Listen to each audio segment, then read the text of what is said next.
नमस्ते मंडळी, राम राम मंडळी, जय जिजाऊ जय शिवराय। आता दुपारचे 2 वाजलेत आणि आज आहे 17 तारीख। तर आत्ता ना आम्ही आमची मळणी मशीन घेऊन चालले। मी मळणी मशीन आणायला गेले होते। एकाचं गहू करून येते आमच्या मागे मागे। एवढं ऊन आहे, कधीच मळणी मशीनसाठी मी थांबले, पण आज म्हणजे ते 2-3 दिवसात पावसाची शक्यता आहे ना, त्याच्यामुळे सगळे शेतकरी गहू आणि ज्वारी वगैरे हरभरा करून घेत आहेत। सांगायचं तात्पर्य हे की ऊन असो पाऊस असो, प्रत्येक सीझनमध्ये शेतकरी हा खूप मेहनत करत असतो, तेव्हा सगळ्यांच्या पोटामध्ये 2 घास जातात। आणि आता मी माझी सुगी करायला चालले। ह्या वर्षी थोडंच पेरलं होतं, पण माझ्या घराला पूर्ण पुरेल, माझ्या कुटुंबाची पूर्ण गरज भागेल, धान्याची गरज भागून उरेल एवढं धान्य मी नक्कीच पेरलं आहे। चला तर मग करूयात खळं। आमच्याकडे खळं म्हणतात। माझा मुलगा पण आला आहे स्कूलमधून 12 वाजता, त्याला आता घेऊन चालले। आमचा टॉमी पण येतोय, दाखवते। तो पुढे गेलाय। चला आम्ही चाललो, आता उशीर होतोय। फायनली आमची मळणी मशीन आली आहे। नेहमीप्रमाणे खूप नाटके करून गायकवाड काका आलेत। आता ते गाणं म्हणायचं का, आई ये आपका इंतजार था। तोच आहे, नाटक करत असतो।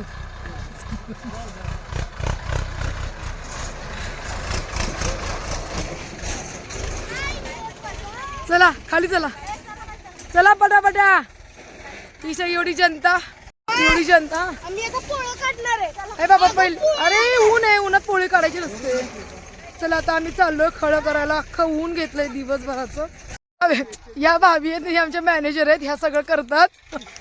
आणि यादव मावशी पण आहेत, ह्याला खूप त्यांनी सुगीमध्ये मदत केली आहे। सगळं अगदी आज सकाळी 7:30 वाजल्यापासून ते इकडंच आहेत। अख्खं ऊन त्यांनी घेतलंय। मी एका ठिकाणी जाऊन आले, कार्यक्रम होता दुपारी। बिचारी भाभीला पण बोलवलं होतं, पण तिला नाही जमलं यायला। केवढं तणू गोलो भाभी परत। तर ही आपली दगडी ज्वारी तुम्ही बघू शकता। ते मी तयार केलेलं बी आहे। किती छान ना, मोत्यासारखे दाणे। तर ही दगडी ज्वारी आहे आपली। 3-4 पोती होईल, म्हणजे 200 ते 250 किलो ज्वारी होईल, जास्त नाही। हरभऱ्याच्या मध्ये टाकलं होतं, पावसावरती आलेलं आहे। आणि हे आपलं हरभऱ्याचे 2 ढीग आहेत। तिकडे अजून थोडंसं ज्वारी आहे। भाभी ऐका ना, नाही हुरडा आपल्याला नाही का खायला, भाजून होरपून ठेवला असता थोडा। यावर्षी छोटं खळ आमचं। हा मामा या की, मम्मी पकडू लागते।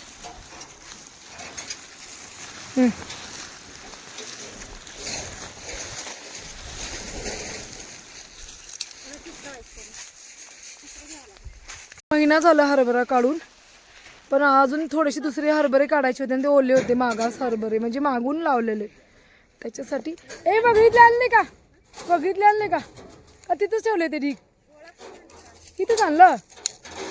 अच्छा चल आता करू आपण। ते मशीन लावतात, हे आपल्याला 4थ्या वर्षी हेच येत आहेत। 4 वर्ष झालं। त्या काकांनाच बोलवतो आपण। आपल्या घराच्या पाठीमागे जवळ त्यांचं वस्ती आहे, घेऊन करून जातात। कडबा झाला, 1000 कडबा आहे। खूप उंच नाही झाला, पण आहे चांगला आहे, उलट मुरबनापेक्षा चांगला आहे। गाई आता आपली वेली कितीला लागेल ना। उन्हाळ्यात एक वैरण वाळली, उन्हाळ्यापेक्षा पावसाळ्यामध्ये। आता हे ज्वारीचं भुसकट आणि तुरीचं भुसकट आणि हरभऱ्याचं आंब ही आम्ही भरून ठेवतो। आणि त्याच्या आंब भिजवायची थोडा वेळ, आणि त्याच्यामध्ये फुलते आंब। त्याच्यामध्ये मग मक्याचा भरडा टाकायचा, गव्हाचं थोडंसं पीठ टाकायचं, आणि त्याचं आमुनं द्यायचं, म्हणजे गाईचं एक आमुनं होतं सकाळी।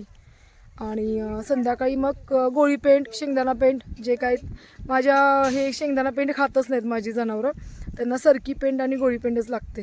काय माहीत नाही बाबा, ते शेंगदाणा पेंड खातच नाहीत, म्हणजे खपरी पेंड नाहीत खात। तर मग संध्याकाळी आम्ही त्यांना शक्यतो सरकी पेंड भिजवलेली असते ती आणि भरडा देतो। आणि मग एक ओली वैरण आणि एक वाळली वैरण। चला आता होंडी लवकर पेरून घ्यायची आहे। मार्चच्या 17 तारीख आहे। तर ह्यावर्षी आम्हाला 2.5 ठिके हरभरा झालाय, जास्त नाहीये. मी एक शेरभर टाकलं होतं, खूप उशिरा टाकलं, म्हणजे पावसाचा भरोसाच नव्हता. दिवाळी झाल्यानंतर पेरलेले, तर ते खाण्यापुरते तरी झाले ऑर्गॅनिक हरभरे. ज्वारी 1-2-3 ठिके होईल. आणि इकडे बघायचंय का, हे टॉमी कसा थकून बसलाय आणि काकांचं काय ते चाललंय. काय म्हणते खळं तुमचं, ऐकू ना काका, खळं काय म्हणतंय? चांगलं आहे. चला की तिकडे जा. सुजलाम सुपलाम चाललं आता. बघू आता काय होतं. काय झालं नाही यावेळेला आपल्याला. रिझल्ट बघूयात. ते पोती इथं राहिली आपली. थांब. या की तिकडे त्या ढिगाकडे चाललोय आम्ही. पोती घेऊन येतो. दोन तुझे 3 झाले म्हणजे इकडे 3 ते 4 होईल असं वाटतंय.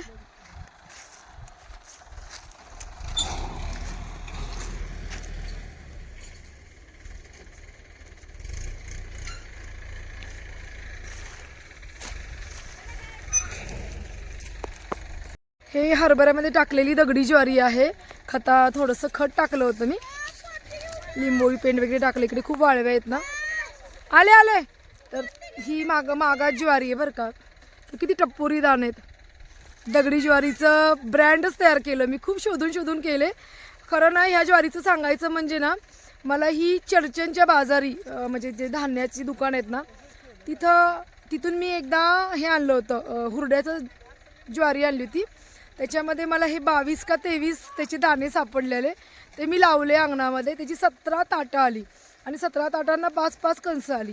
ती मी घेतली गेल्या 2 वर्षापूर्वी.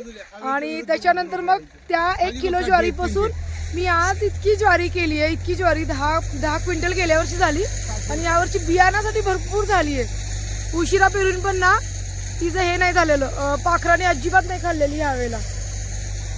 ही मी हरभऱ्यात टाकलेली थोडीशी मध्ये, म्हणजे 3 हरभऱ्याची लाईन 1 ज्वारीची लाईन असं केलं होतं. म्हटलं आलं तर आलं, पण छान आले ज्वारी. दाखवते. मी प्रयोगशील शेतकरी आहे. मी कायम निरंतर माझ्या शेतामध्ये प्रयोग करत असते. पैसे कमवणे हा उद्देश माझा कधीच नव्हता. नाही तर 17 वर्षे मी अविरत प्रयत्नच केले नसते. मी प्रयत्नशील किंवा आशावादी शेतकरी आहे. वेगवेगळे प्रयोग करते आणि कमीत कमी खर्चामध्ये जास्त कसं उत्पादन काढावं आणि विषमुक्त अन्न कसं पिकवावं ह्याच्याकडे माझं एक पाऊल असतं. आणि माझ्या परिवाराला पुरून उरेल एवढं धान्य मी दरवर्षी पिकवते आणि यातच मला अभिमान आहे.